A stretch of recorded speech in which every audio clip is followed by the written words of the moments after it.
Good morning, Fáilte. I want to welcome you all here today on the occasion of the visits of President Barroso and President Schulz of the Commission and the Parliament here to Dublin today. I'm joined here by the Taoiseach. We've just had a conversation over lunch together with the Minister of State for European Affairs, Minister Creighton. So President Barroso and President Schulz come here to join us today at exactly the one-third point way through our presidency. We've set out to run an effective presidency, as you know. Even in the last 24 hours, they've brought successes in terms of agreeing the youth guarantee in Brussels today under the chairmanship of Minister Burton, and the breakthrough with the Parliament on the Capital Requirements Directive, or CRD4 as it's called, which has now been delivered under the Irish presidency. That will be brought to the Ministers for Finance meeting next week, chaired by Minister Noonan. I think the situation is now much better than, let's say, 2 years ago, for sure. And Ireland has been recovering the confidence, and this confidence is critically important for investment. Without confidence, no investment. Without investment, no growth.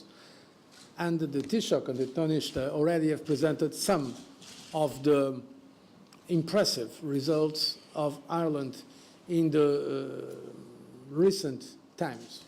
And I think this should be acknowledged and is recognized by your partners. We are not suggesting that things are easy and that the work is completed, not at all.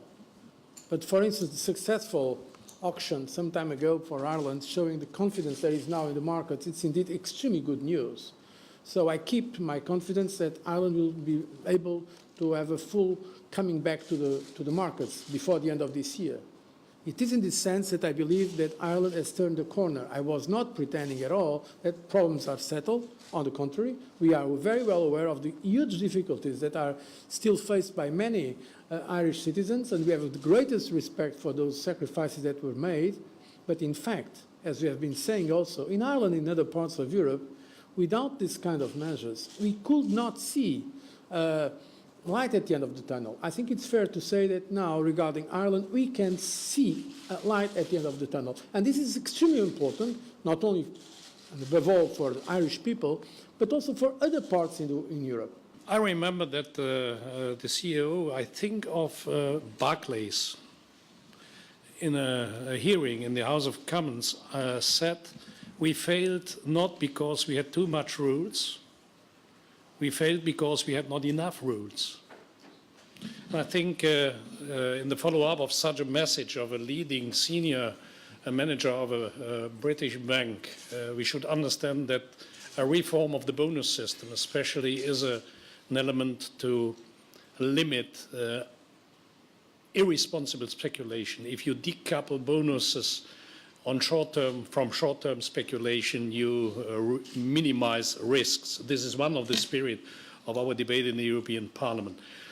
I read the comments of the Mayor of London as well, and I was surprised that the Mayor of London was faster than the Prime Minister, which is also a message to the outside world about the situation within the United Kingdom, and that it will not improve the relationship between United Kingdom and the European Union. I think this is obvious, but my experience is the argument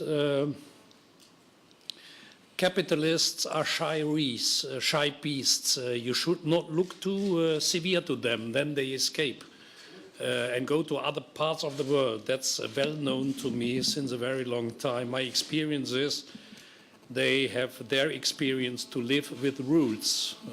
They don't want rules, but when the rules are there, they accept the rules and continue to try to make their business. And that will happen in Europe also after we will have put in force the new directive.